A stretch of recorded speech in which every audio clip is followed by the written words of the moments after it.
Kitchen Top Tricks. ආයුබෝවන් සුබ දවසක්. Kitchen Top Tricks එක ඉතාමත් ආදරෙන් ඔයා පිළිගන්නවා. අද මම ඔයාට අරගෙන ආවා වෙජි නන් වෙජි දෙපාර්ශ්වයටම ගැලපෙන රසවත් ෆ්‍රයිඩ් රයිස් රෙසිපි එකක්. ඉතින් මේ රයිස් එක හදන්නේ මෂ්රූම් වලින්. ඉතින් වෙජිටේරියන් නන් වෙජිටේරියන් දෙපාර්ශ්වයටම ගොඩක් ආසාවෙන් රසට හදලා ගන්න පුළුවන් ෆ්‍රයිඩ් රයිස් රෙසිපි එකක් මේක. ඉතින් මේ රයිස් එක කන්න ඔයාට මස් මාළු මොකුත් ඕනේ වෙන්නේ නැහැ. ගොඩක් රසට හදලා කන්න පුළුවන් රයිස් එකක් මේක. රයිස් එක හදාගන්න ඕන කරන ද්‍රව්‍යයන් ටික මම මෙතන ඩිස්ප්ලේ කරලා තියෙනවා. ඒ වගේම ඔයාට ඩිස්ක්‍රිප්ෂන් බොක්ස් එකකිනුත් මේ අවශ්‍ය කරන ද්‍රව්‍යයන් ටික බලා ගන්න පුළුවන්. මේ හතු රයිස් එක හදාගන්න මම අරන් තියෙන්නේ අපිට සාමාන්‍ය වෙළඳපොලේ ගන්න පුළුවන් බිම්මල් හතු වර්ගය. ඉතින් මේ බිම්මල් ටික මම හොඳට හොදලා අරගෙන තියෙනවා. ඉතින් බිම්මල් පොඩි කරගන්න නැතුව අපි හොඳට හොදලා වතුර ටික ප්‍රෙස් කරලා අයින් කරගන්න ඕනි. ඉතින් බිම්මල් හොදලා මෙන්න මෙහිම අත්ලෙන් තියලා හොඳට ප්‍රෙස් කරන්න. එතකොට මේ බිම්මලේ තියෙන උරාගත් ජලය ටික සේරම ඉවත් වෙලා යනවා. බිම්මල් වල තියෙන ජලය හොඳින් ඉවත් කරගත්තයින් පස්සේ මෙන්න මෙහෙම අතින් බිම්මල තීරු වලට කඩා ගන්න. ටිකක් ලොකුවට කෑලි හිටින්න කඩා ගන්න. ගොඩාක්ම පොඩි කරගන්න එපා. බිම්මල් ටික මැරිනේට් කරගන්න මම බේකින් සෝඩා තේ හැඳි භාගයක්, ඒ වගේම කෝන් පිටි ටිකක් අරගෙන තියෙනවා. ලුණු ගම්මිරිස්, මිරිස් කුඩු සහ කහ ස්වල්පයක් මෙතන අරගෙන තියෙනවා.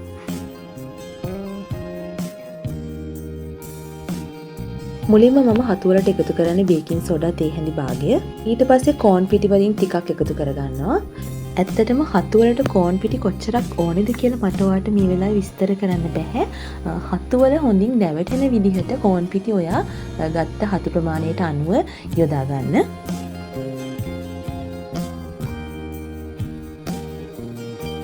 ඊට පස්සේ ගම්මිරිස් ස්වල්පයක්,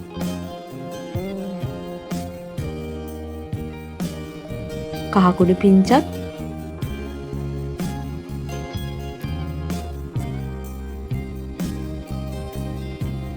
රසායනික ලුණු සහ මිරිස් කුඩු ටිකක් මේකට එකතු කරලා හොඳින් කලවම් කරගන්නවා. ඉතින් ඔයා හතු ටික මැරිනේට් කරගන්න ඕනේ. හතු ටික බදින්න සියලුම අවශ්‍ය ද්‍රව්‍යයන් ටික ලෑස්ති කරගෙන. ඉතින් මේ ටික මැරිනේට් කරගත්තයින් පස්සේ ඉක්මනටම ඔයා ලොකු වෙලාවක් එළියේ තියන්න නැතුව ඉක්මනටම බැද ගන්න ඕනේ. නැත්තම් හතු වලට තව ජලය උරා ගන්න බලනවා. හතු ටික මැරිනේට් කරගෙන ඔයාට ඒ වෙලාවෙම හතු ටික බැද ගන්න විදිහක් නැත්නම් ඔයාට පුළුවන් හතු ටික ෆ්‍රිජ් එකේ දාලා තියන්න. හතු ටික ෆ්‍රිජ් එකේ දාලා තියලා ඔයා බදින වෙලාවට ඒක එළියට අරගෙන බැද ගන්නත් පුළුවන්. නැත්නම් ඔයා හදන ප්‍රමාණය අනුව ගොඩක් ගත්තා නම් හතු ටික ඒත් පොඩි ප්‍රමාණයක් එළියේ තියාගෙන ඊටු ටික ෆ්‍රිජ් එකේ තියලා තියන්න. එතකොටත් ප්‍රශ්නයක් වෙන්නේ නැහැ.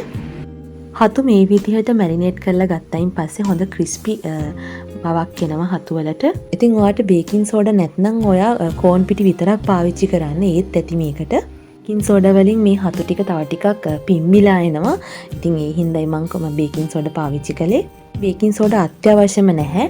ඉතින් බේකින් සෝඩා වෙනුවට ඔයාට කැමති නම් බිත්තරයක් උනත් පාවිච්චි කරන්න පුළුවන්. ඉතින් මම අද මේ වෙලාවේ පාවිච්චි කරන්නේ නැහැ. මොකද වෙජිටේරියන් නන් වෙජිටේරියන් දෙපාර්ශ්වයටම ගැලපෙන විදිහට තමයි අද මම මේක හදන්නේ. දැන් මම මේ මැරිනේට් කරගත්ත හතු ටික ගැඹුරු තෙලේ බැද ගන්නයි හදන්නේ. ඔයා ගැඹුරු තෙලේ බැද ගන්නකොට තාච්චියට එකපාර ගොඩක් දාගන්න එපා. ටික ටික දාන්න. මොකද හතු ගොඩක් දැම්මොත් ඔක්කොම එකට ඇලෙන්න බලනවා. ඉතින් ටිකක් දැම්මත් හතු පොඩ්ඩක් ඇලෙන්න බලනවා. නමුත් අපිට මේක පහසුවෙන් වෙන් කරගන්න පුළුවන්. මෙන්න මේ විදිහට හිඩස් තියෙනවා. ඉතින් ටික ටික දාලා බැද ගන්න. සාමාන්‍යයෙන් අපි චිකන් ෆ්‍රයිඩ් රයිස් එකක් එහෙම හදනකොට චිකන් ගැඹුරු තෙලේ බැදලා ඒක අතින් හීනියට පොඩියට ඉරා ගන්නවා. ඉතින් බලන්නකො මේ පෙනුම. ඉතින් මේ හතු ටික හොඳට බැදලා තියෙනවා රන්වන් පාටට. ඒ වගේම ඔක්කොම එකට ඇලිලා තිබුණාට අපිට හිඩස් දැන් තියෙනවා. මේක පහසුවෙන් වෙන් කරගන්න පුළුවන්.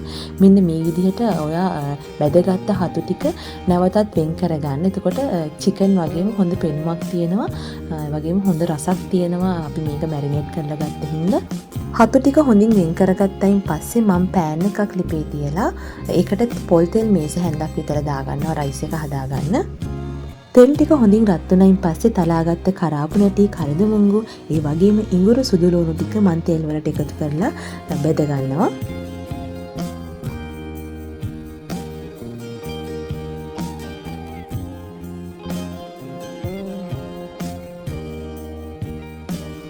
මේ ටික වෙලාවක් බැදීගෙන එනකොට මම කපාගත්ත බීලුණු ගෙඩියත් එකතු කරනවා. ඒ වගේම රම්පේ කල්පිංච ටිකත් එකතු කරලා හොඳින් කලවම් කරගනිමින් විනාඩියක් විතර බැද ගන්නවා.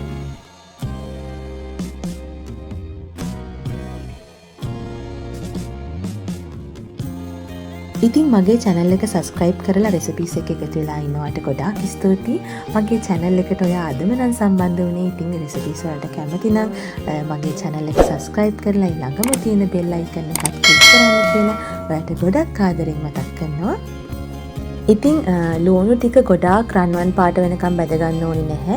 මද ප්‍රමාණයෙන් බැදුනයින් පස්සේ මම සිහින්ව දිගටියට කපාගත්ත කැරට් ටික පෑන් එකට එකතු කරලා හොඳින් කලවම් කරගනිමින් විනාඩියක් විතර බැද ගන්නවා. ඉතින් කැරට් ටිකක් අමුවෙන් හැපෙනකොට තමයි රස ගොඩක්ම රයිස් එකට. ඒ හින්දා විනාඩියක් තප්පර 40ක් විතර මේක බැදුනා නම් හොඳටම ඇති.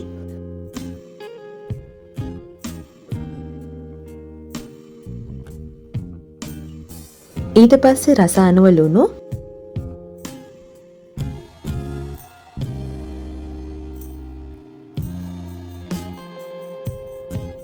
ගම්බිරිස් කුඩු, ඒ වගේම ගත්ත සොයා සෝස් මේස හැන්ද සහ සීනි චුට්ටක් මම මේකට එකතු කරගන්නවා. සීනි වල එන පැන් රසත් එක්ක රයිස් එකට හොඳ රසක් එනවා. ඉතින් මම ඒ හින්දා සීනි චුට්ටකුත් එකතු කරගත්තා. කැමති නම් ඔයත් සීනි පොඩ්ඩක් එකතු කරගන්න. සීනි එකතු කරගත්තේ නැහැ කියලා ප්‍රශ්නයක්වත් නැහැ. ඉතින් සෝයා සෝස් එක්ක හොඳින් මේක නටන බුබුලු දමමින් රත් වෙනකොට මම බැදගත්ත හතු ටික සහ සිහින්ව දිගටියට කපාගත්ත ලීක්ස් ටික එකතු කරගන්නවා.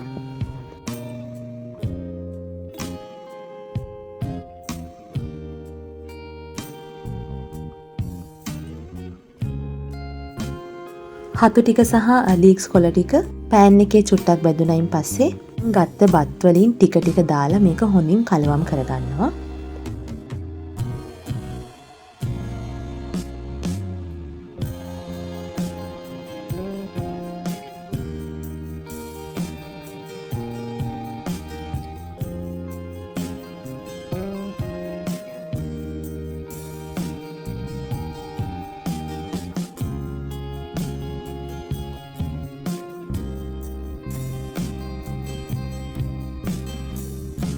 බත් ටික පෑන් එකට දාලා ඔයා කලවම් කරගන්නකොට ලිපේ ගින්දර ටිකක් වැඩිපුර තියාගන්න. එතකොට තමයි බත් ටික හොඳට ෆ්‍රයි වෙලා හොඳ රසක් එන්නේ.